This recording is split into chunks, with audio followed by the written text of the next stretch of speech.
Hey YouTube, it's your boy Widgie here, coming at you with some Mexico action. Yes, we're finally getting into some games, and these games are of myself on the 1v1 ranked ladder. I've been obviously trying a few things out, scouring the forums, Discord, everywhere, trying to find those juicy builds and giving them a go for you and letting you know how they work out for an average player like myself. So without further ado, let's get straight into this, because this is a classic Hacienda boom. Now, the Hacienda boom, if you don't know what it is, it's a great sort of foundational build order that has been scouring the net recently, whereby you maximize all of your Hacienda build limit of 6, and then you go for a juicy card, which gets you 3 villas per Hacienda. 6 times 3, you guessed it, is 18 villages. So it's kind of similar to the VC boom, the Virginia Company boom of the Brits, where you go ahead and you get tons of wood in, you build lots of houses, and you get villages as you get them. And also, obviously, the VC reduces the cost of the houses. This is very similar. Just think of the Hacienda as a really big house, and also think of it as a really good late game option as well, and also something that you can get shipments out of. So it's really, really crazy. I'm not too sure if they are going to nerf the Haciendas at all. We shall see in the near future.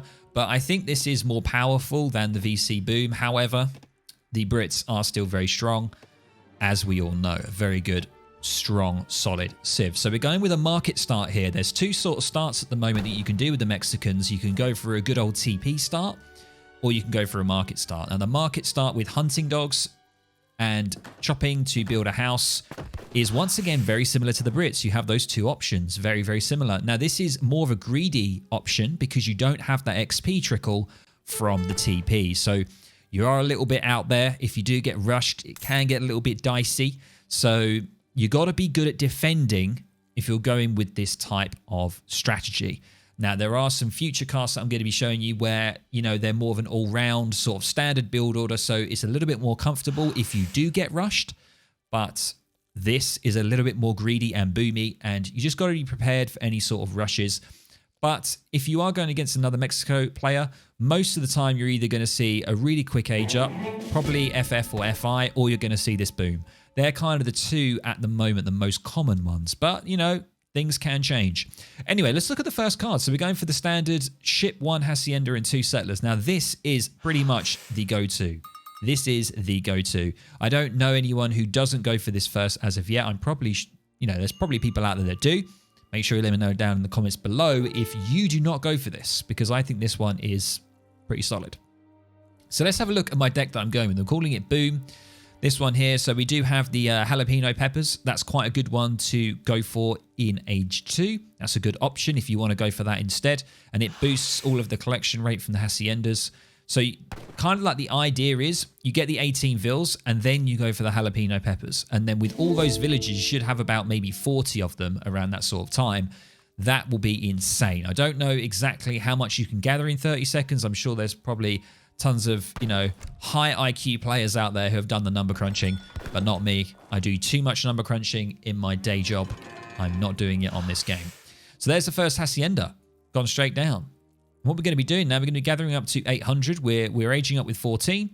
And now we are going for the Tlaxcala or the Laxcala. Don't know how you pronounce it. My pronunciation for Spanish is horrendous. And there's already tons of people in my previous videos telling me how to pronounce words. So I do appreciate it, guys. Thank you very much. And what we're going to do is we're going to go for a gang saw upgrade as well, which is 100 food in transition here. And this Laxcala, I'm going to say Laxcala, gets you 2 extra cards when you revolt. Sorry, when you age up. So it's very similar to the USA where you get those new cards. And the second card we're going to be getting is the land grab. This is it. This is the linchpin of this build. So if this ever nerfs or changes, it's severely going to affect this strategy, because this will knock off 40% of the wood cost for a Hacienda, which is currently 600, and it will drop it down to 380. So quite severe.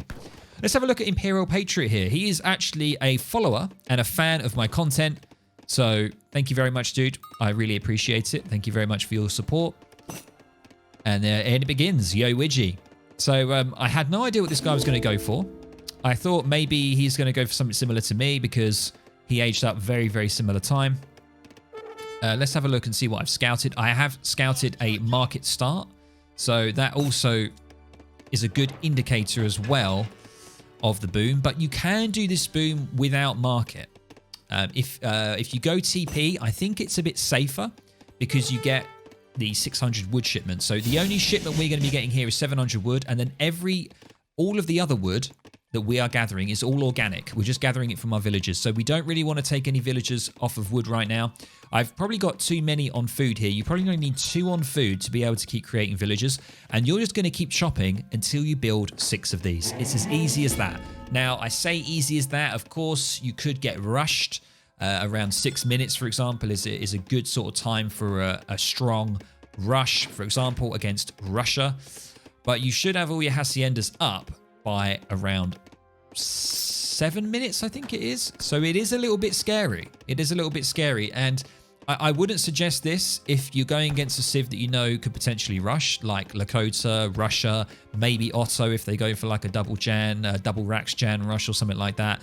I would just be a little bit careful. So we've got the 700 wood coming in. There it is. Make sure you try and herd as best you can. My herding is horrendous. Make sure you try and herd the best you can. And let's have a look at our opponent here quickly. Going for a revolution deck here. Now, this is kind of an interesting thing that I spot Imperial Patriot do. And I think it's really not worth it. And I'll tell you why. We'll see shortly what he does with that. I don't know whether it's a mistake, but we'll see. So we're getting our next hacienda down. We've got 4. We've got 4 already. And we've got the 700 wood shipment. We are not going for the 600 wood because we didn't go TP start. I don't think it's... I mean, you could have gone it potentially still because we do have the card. So I'm just going to pause it right here. What I go for here is the wrong card. I go for a Chinarcos card here. And I don't think that's the best option for me. I think maybe... I mean, I could have gone the Comanche here, which are really good against villagers and good at raiding. And I had the resources to do it. So I could have gone for them instead of the Chinarcos. But it would have delayed my next hacienda. You see I go for a house here. I'm a little bit confused. I'm like, oh, what should I do? I think I should have built a house a little bit earlier. And my villagers stupidly don't obey to the shift command. But I think you should get the house a little bit early. Just to make sure that you're not pop-capped like I am here. You can see I'm stacking food up. I'm knocking villagers. So it's not going the best. You could have gone just for the 600 wood so you don't chop as much. If you want to be a bit more safe, I would suggest going 700 wood, 600 wood. But just remember, you don't have a TP, which means it's going to take you longer to get this card, which is the Lexcala Textiles, this is the card, the 18 card. Really, really crucial. So you can see here, I don't have a card available, so it's actually delaying my villagers here. You can see here my opponent has got 5 haciendas, so he's a little bit behind. But he has, I think he's gone for a house. Yeah, so he's built a house just like me. But it looks like he's a little bit behind. He's only got 5, so he hasn't gone for the 6. And he's got a shipment available, so I'm not too sure what he's doing here. I think he's actually built it. Yeah, he's built the hacienda. Okay, cool. So he's done. And now he's going to build a few insurgents. And that's exactly what I do. Building a few insurgents might be good just in case you are going to get raided. Just from any civ, really. If you want to be on the safe side, have a few of the insurgents. And now I'm going for the good old textiles card. And what you do right after this, the minute you're done, you can sort of breathe a sigh of relief. That's what you guys got to do. Just breathe and sort of pat yourself on the back. You've managed to get 6 haciendas out in time. You're getting your big boomy card. This is the thing. This is the power spike. This 18 is going to do huge amounts to your eco. And you can siphon off a couple of these villagers to wood so that they're constantly chopping. I sort of keep maybe 3 to 5 villagers on wood, and that gives you a steady income of houses because you're going to need population. You are going to need population because when these villagers come out, look, we're already overpopped. We've got 48 out of 40, so chopping is crucial. You can see I'm not doing a good job. I should be chopping a lot more at the moment, so just bear that in mind. I'm still learning the civ. I've only played about not even 10 games as Mexico. Can you believe it? Like, I got early access and stuff, but I just really struggle getting the time to play the game at the moment. So that's the situation. Now let's have a look at Imperial Patriot because I don't agree with what he's going for here. Textiles is perfectly fine. That's correct.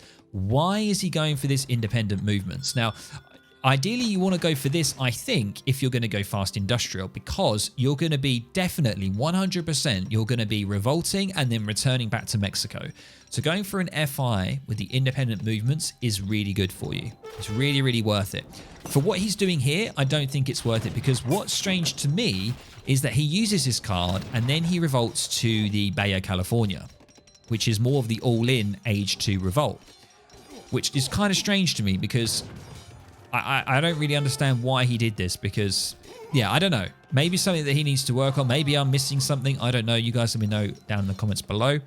We have the Saltadors, or the Saltadors, the Salties. So the Salties are now out. I just got 5 of those because I've now macroed over to food and gold. And here the eco is starting to pump. You know, our score's relatively the same.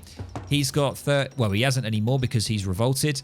So now this is a point that he needs to push. He has the advantage. He has way more army than me. He's got 38 filibusters, which are basically like a musk unit. Have quite a lot of damage there, to be honest. And I stupidly lose a Chinako here. And to be honest, I think this was a really bad shipment choice. Getting those 3, I don't think it's worth it. You know, you only really want to get this early on if you're going for maybe a semi-FF. I would suggest going for that card. I have now revolted, but I chose Central America. I think personally, at the moment, I mean, you guys can obviously correct me if I'm wrong. I think that the Central America is the safer and stronger option compared to the Baja California. Of course, you let me know. This is probably quite a good option for him because, I mean, they have a lot of siege damage. They've got 24 siege, a lot of damage, but he's not using it. He's backing off. This is a really bad mistake here. So he may have won. He may have been able to take me out if he actually decided to push out here, which he doesn't do, unfortunately.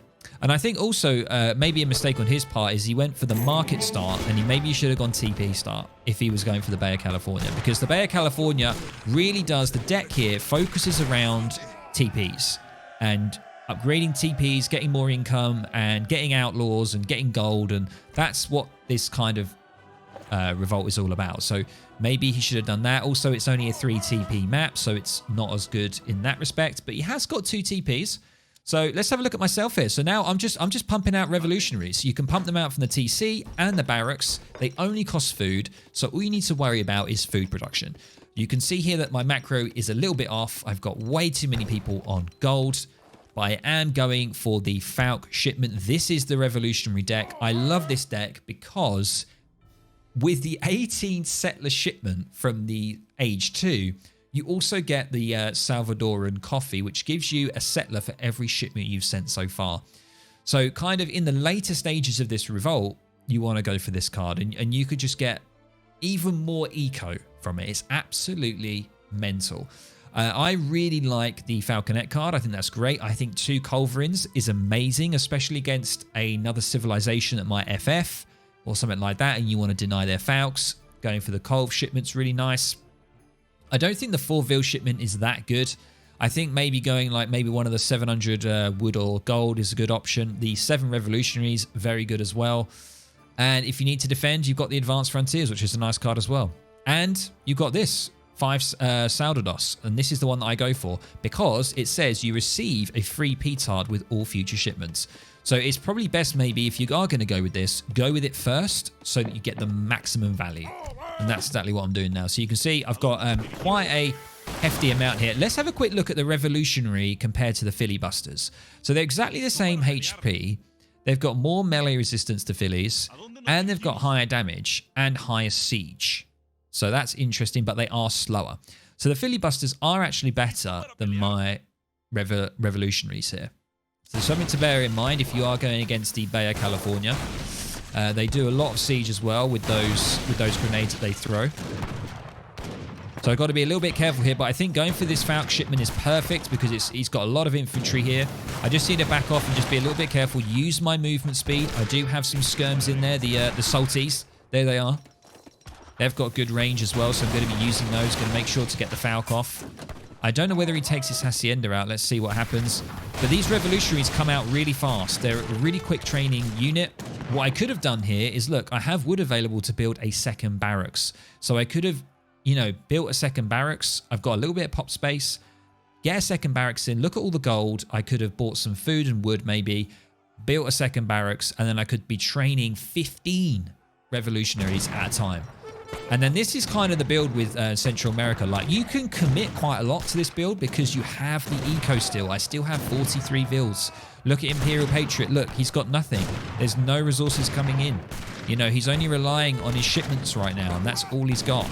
So just bear that in mind. If you are going to go Baja California, it is a big all-in. So all-in. A little bit too all-in for me. I do like the good all-ins, but that's a little bit too much. So I'm rolling the Falconet forward here. And I know that the more he's losing here, the better it is for me, because he can't replace these guys. You know, he's not going to have the eco to replace. And you can see now the score difference, 5k in score. And you can see that I also popped my militiamen to help out as well. And there's that option, of course, to go for the outposts. You know, if you feel like you're getting pushed when you've revolted, then just get the outposts. But what I really recommend, by the way, is when you do get all of your haciendas and you get your villagers, when they pop, if you want to go Central America, do it as quickly as possible. Make sure that you macro correctly. Remember, I think it's 300 food, 300 wood, 300 gold. It's not that much. Trust me, you can get that wood. You've got gang saw. You can get the food easy because of the haciendas. You can get it quite comfortably, and revolts come in really quickly. And the minute you get that revolt, you can get the frontier defenses, and that can help you defend if you still haven't got revolutionaries available. So something to bear in mind. Anyway, so we do see now I'm coming up. I'm going to be taking him out here. Pushing with the Falconet, just slowly pushing forward. I should probably move him forward a little bit more as he comes along here. I realized at this point, I'm not too sure whether this was the best thing to do. Is it worth sieging this hacienda, or is it worth just trying to get stuck in and just defeating him? Because look, at this point, that's all he's got.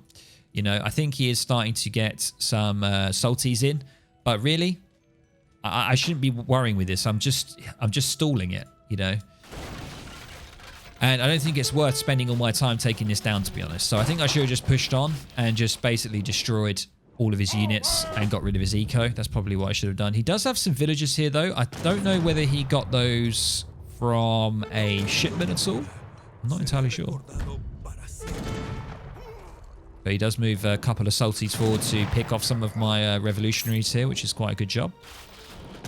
Falk's moving forward. But you can see here, just, I mean, the economy is just insane, guys. You know, and you know, I've got some villagers here. I've got a little bit of idle time, but look at all the gold. And look at all the wood. I've done a really bad job here. I'm focusing too much here. My macro's really bad. You know, I need to really adjust it. Get everyone off gold. Get them on food. And really just keep pumping revolutionaries. As I say, you've now got the option to age up if you wanted to. I could return back to Mexico. That's an option. You know, it'll be quite expensive. It'll be the full amount for an industrial age, so 2,000 food and 1,200 gold. But the option is there. And there you can see that I'm going for the Santa Maria's Fire, which is the Soldados, which is the Musks. And this is the one where you get a free petard from every shipment. And petards are great because I've seen a few people get Central America really quickly, and then they go for this card, and then they just start throwing in petards constantly. And you really got to keep your eye open, because if one petard slips by and sets down and goes on the town center, like it can do a serious amount of damage. I don't know how many petards it takes to take down a TC. I don't know whether it's 2 or 3, but pretty crazy. Anyway, you see the militia have come out now, trying to challenge the Falconet, but I'm feeling pretty confident with the revolutionaries here. And these filibusters, they are pretty crazy. They are better than my revolutionaries, so we've got to be careful. We are going to move back. I don't mind the this Baja California sort of thing here that he's doing, but I don't know. He's just got some insurgents out here. That could be quite a good option to go, maybe. But I think the best thing is to go filibusters and the salties, which are the skirms. I'll probably go for that. He's got a couple of these owl hoots. The owl hoots are basically skirms, I think. Yeah, they're basically skirm units. Not a great deal of health, though. And they're actually quite slow. And this is my petard. I was like, oh my god, get the petard back. So we're running him back. But even though we've lost all this, that was quite a bad engagement from me. Look at all the resources. Just look at it. It's just keeps coming in. I can just keep creating these revolutionaries. I'm now building 2 more barracks. I'm committing to the revolt here. I'm not going to be getting into age 4 anytime soon. Actually, no. I think I do. I think I do it here. I could just wait a little bit longer, but then I keep creating revolutionaries. I do stop. That's it. Because I look at it and I'm like, what am I doing? Let's spend some resources. And I think I buy some food here. I'm not entirely sure. I sort of just have a breather here. You know, his score is so low. I don't need to worry about anything. All I need to do is just try and just relax. And what I'm doing here is I'm still committing here. Like, there's 2 ways you can do it. You can either just finish it off and get it done now, or age up into age 4 and just get another shipment and then just go for it. It's entirely up to you. We see now moving up. I love this revolt. I really do. And I think it's one of the most popular things at the moment is going into this revolt or going like an FI. I think they're the 2 sort of ones at the moment. So I'm just going to take his TPs down because I know that he relies on TPs for the Baja California. It's really crucial for him to get shipments and try and survive. So I'm going to deny him of this TP. And we can see here now, moving up with only a handful. It's really not that much. So I do see what he's got, and I'm going to pressure him. So I'm going to move forward here. This is the issue. I can't attack move here because they've changed the UI for your explorers. So in the grid layout or the default layout, attack move is Z. Because they've changed the UI layout on the explorer, Z is the execute or the crack shot option. So what it means is if you have him selected with any units, you can't actually use the attack move option. And that's what really annoys me. That's that's a change that they made recently. They messed around with it, and yeah, it's just really annoying. We are going to pop that flag down now to really give us some extra damage there. Look at that, 21 damage. I think originally without the flag, it's 19. So yeah, you do get, I think you get a little bit of speed and you get a little bit of damage. Yeah, you get like 0.5 speed and you get a little bit of damage. So here we go, just gonna clear this up. Feeling pretty confident now. Look at all the revolutionary units that we're creating. I've got 2 shipments available. I'm absolutely rolling in it. I've got 3 Gs. 3 G stacked here. And I don't know what I'm doing. I'm absolutely floating gold like a mother trucker. I just don't care. I'm moving in. Those salties. Salties here are going to be dealt with. I still need to figure out how to use these explorers because I think there's a lot to be said here. You can use their sort of skills and stuff like that, and I need to learn, but I'm just creating so many of them. I should have put the barracks in a more forward position, the ones that I built, but we are going to clear up here. And that's all she wrote. And you can see now that I'm going for the Salvadoran coffee, I'm going to get 9 settlers. So now I'm going to be on 50 villagers at this sort of stage. It's absolutely insane. I really love going this sort of build. It's nice. It's relatively safe. It is a little bit greedy. It is a little bit greedy. I would maybe suggest going TP if the TP's there. It's a little bit safer because you can get the 600 wood and you can get a little bit of military out in between as well if you want to. It will delay the vills, but... And here we go, taking down the racks. And he's got nothing left. He's got 6 vills, 16 pot, and he gets the trickle for the capitalism trickle, but I mean, that's just not going to be enough. And that's all she wrote. That is all she wrote. And you can see here that I am actually now returning back to Mexico. So I sort of traded up a lot of my coin that I had, tried to re-establish my macro, and decided to go into age 4. So there's plenty of options. I did this is a really bad version of the build. But there's many options, you know, and I'm still learning, you know, and you guys are going to be learning. So don't worry about it. You know, I don't think, as I said at the start, I haven't even played 10 games. So don't worry about it. I'm very new to it as well, but I am liking it. If they change land grab or if they change the haciendas in any way, this won't be as viable. And I think what will be more viable is going more of the fast fortress route or the fast industrial route if the boom is not achievable. But I don't know. Let me know what you think in the comments below, guys. We'll have a quick look at the post game if you want to see it. And you can see the village account here, obviously where he went, the Baja California. He lost 40 vills. I sustained 44 and then went up to 50. So I got to say, I think it's more safe to go Central America. I just prefer it. Let me know what you guys think in the comments below. And that's it, guys. So that's going to leave it there, guys. Let me know in the comments below what you think of this. Have you been seeing this Hacienda boom everywhere? There's sort of all these different variations of it, but pretty much it always goes with the classic Hacienda 2 settler, then into the land grab, and then the 700 wood, and then it's sort of after then you can sort of diversify with it a little bit. But let me know what you think, and also let me know what you've been messing around with on Mexico and whether or not you've actually got the DLC. Let me know in the comments below. If you enjoyed it, make sure to drop a like. I'll catch you in the next stream or the next video.